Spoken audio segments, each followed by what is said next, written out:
आम के फल, मीठे मीठे आम के फल, खट्टे खट्टे आचार के आम के फल, खट्टे आम दोनों इधर मिलते हैं, आइए आइए कहकर पुकारते हुए एक आदमी साइकिल पर जा रहा था। उसके साइकिल पर कच्चे आम के साथ आम का फल भी बेच रहा था। उसका नाम था बिज्जू। वो बहुत लालची और गंदा दिमाग वाला था।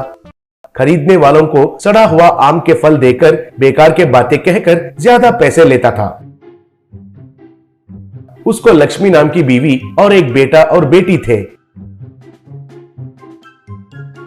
बेटा का नाम था कन्ना। वास्तव में वो बिज्जू का असली बेटा नहीं था, बिज्जू का बड़ा भाई का बेटा था। बिज्जू का बड़ा भाई और भाभी कन्ना के बचपन में ही गुजरने के वजह से बिज्जू उनके पास आकर पूरा संपत्ति को कब्जा करके उधर ही बस गया था। बिज्जू और उसकी बीवी कन्ना को हमेशा डांटते हुए, मारते हुए, सही से नहीं देखभाल करते थे। एक दिन बिज्जू का बेटी, माँ बापू, ये घर तो कन्ना के माँ पिता का है ना, लेकिन आप तो हमेशा उसे डांट के मार के घर से बाहर जाने के लिए कहते हैं, वो गलत है ना, बेचारा वो भैया है, बोली। तब लक्ष्मी, तुम चुप रहो, तुम्हें कुछ भी पता नहीं है। क्यों रे कन्ना, ये सब कहकर छोटी बच्ची को अभी से बड़े बड़े बातें सिखा रहे हो? कहकर उसे मारने लगी। तब कन्ना, नहीं नहीं छोटी माँ, मैंने कुछ भी नहीं कहा है, मुझे मत मारो, प्लीज मुझे मत मारो, कहकर रोने लगा।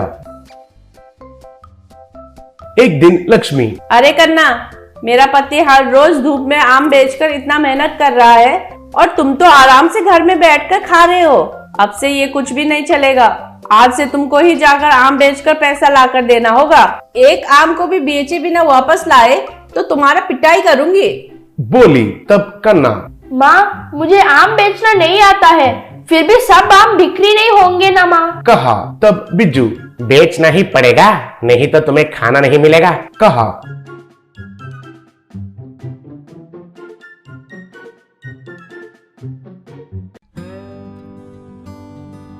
तब बेचारा कन्ना साइकिल पर आम बेचना शुरू किया।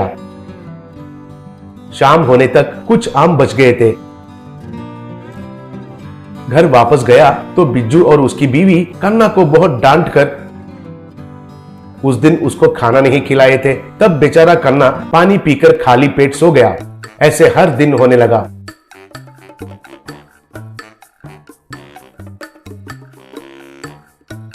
एक दिन फिर से उसके पास आम बच गए। तब कन्ना, ऐसा है तो मुझे खाना नहीं मिलेगा, हे भगवान मुझे बहुत भूख लग रहा है, कहकर रोने लगा। तभी वहां पर एक आदमी आया।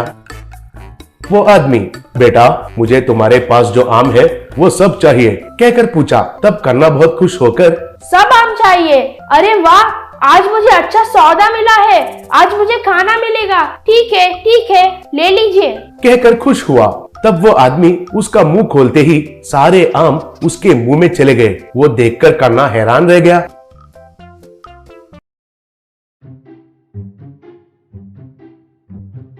इतने में वो आदमी एक राक्षस जैसा बदल गया।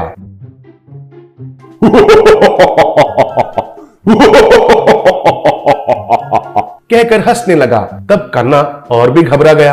अरे बाप रे, राक्षस जी मुझे कुछ मत कीजिए, कहा। तब वो राक्षस, तुम्हें कुछ नहीं करूंगा रे बालक, घबराओ मत, तुम्हारे बारे में मुझे सब कुछ पता है। तुम्हें देने के लिए मेरे पास पैसे तो नहीं है, लेकिन अगर मेरे साथ आओगे तो तुम्हें ढेर सारा सोना देता हूँ। चलो चलो जाते हैं, कहा। तब कन्ना मान लिया। ऐसे कन्ना को वो राक्षस एक पुराना कुएं के पास लेकर गया। तब राक्षस, कन्ना, इस कुएं में ढेर सारा सोना है, लेकिन तुमको उसमें खाली एक ही सोना का पेटी को लेना होगा। ज्यादा लिया तो मुझे गुस्सा आता है, समझ में आया है ना? कहकर गायब हो गया।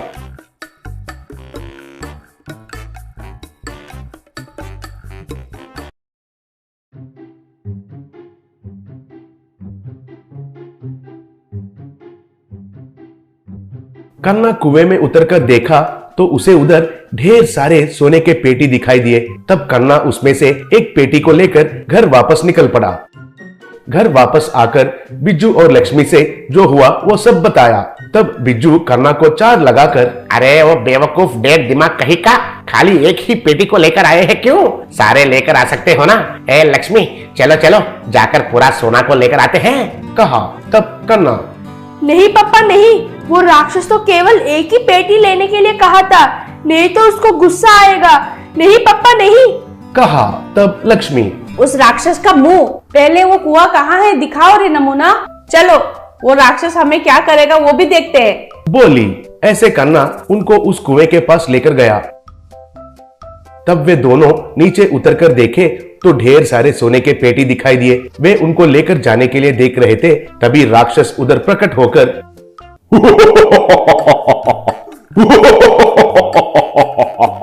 कहकर हंसने लगा।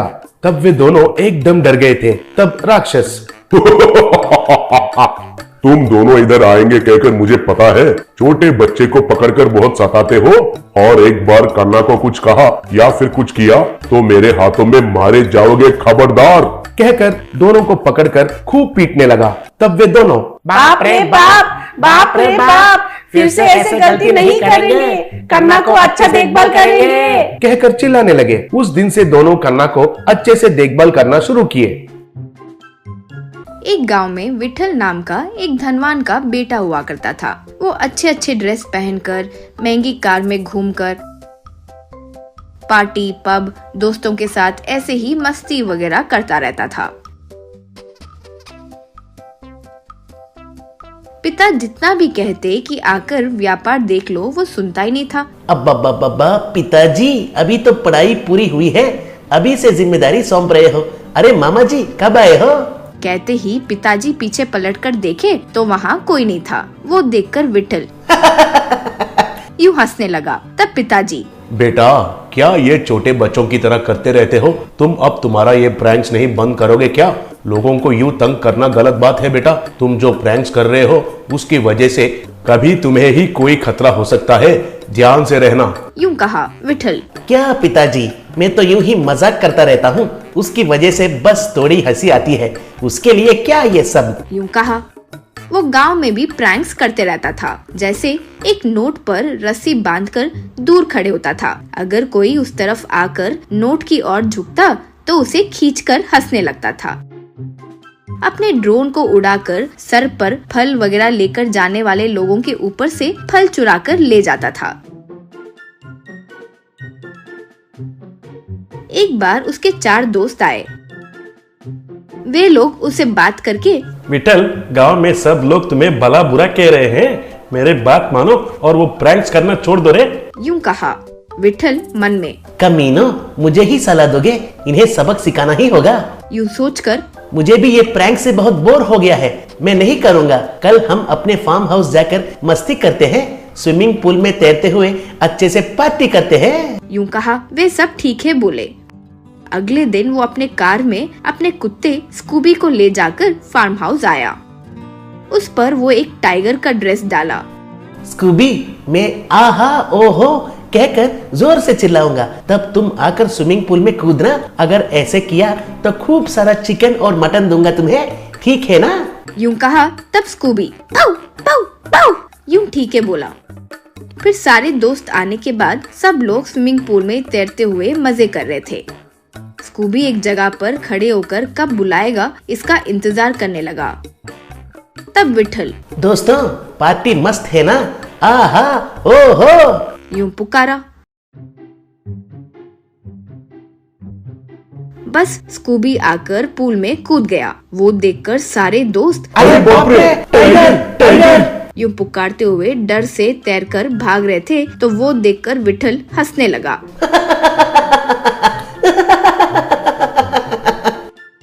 फिर विठल स्कूबी के ऊपर से टाइगर का ड्रेस निकाला। वो देखकर उसके दोस्तों को खूब गुस्सा आया। एक, रे हमारे ऊपर ही प्रैंक करोगे? तुम कभी नहीं सुधर सकते हो, छी छी, तेरे जैसे इंसान के साथ दोस्ती ही नहीं करना चाहिए। चलो रे चलते हैं, हमारा अपमान करने के लिए ही हमें इधर लेकर आए हैं ये। यूं कहकर सब गुस्से से चले गए। विठल, जाओ रे जाओ कमीने, बड़े आए सलाह देने के लिए, यूं कहा। एक दिन वो स्कूबी को लेकर फिर से फार्म हाउस आया। वहाँ स्विमिंग पूल में तैर रहा था। इतने में एक शेर आकर पानी में कूद गया। उसे देखकर वो उसके करीब जाकर पकड़कर, क्यों रे स्कूबी, बिना मेरे बोले ही शेर का वेश पहन ली चिकन मटन के लिए? वो तो मैं वैसे भी दूंगा ना। आज हमें किसी के ऊपर प्रैंक करने की जरूरत नहीं है रे। यूं कहा तब शेर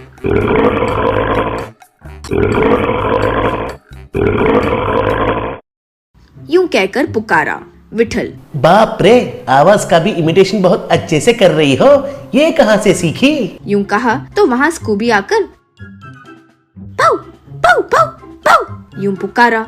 उसे देखकर दंग होकर विठल, बाप रे स्कूबी, तुम वहाँ हो तो ये कौन है? यूं कहा कि तभी वहाँ वॉचमैन आकर, अरे छोटे साहब, शेर है शेर, जंगल से भटककर अपने फार्म हाउस में आ गई है, भागिए भागिए। यूं पुकारा। बस विठल तैरकर वहाँ से जल्दी भाग निकला। शेर वहाँ से निकल गया। तब से विठल को अच्छे से सबक मिला और वो ऐसे प्रैंक्स करना बंद किया और पिताजी की मदद करते हुए अच्छा नाम कमाया।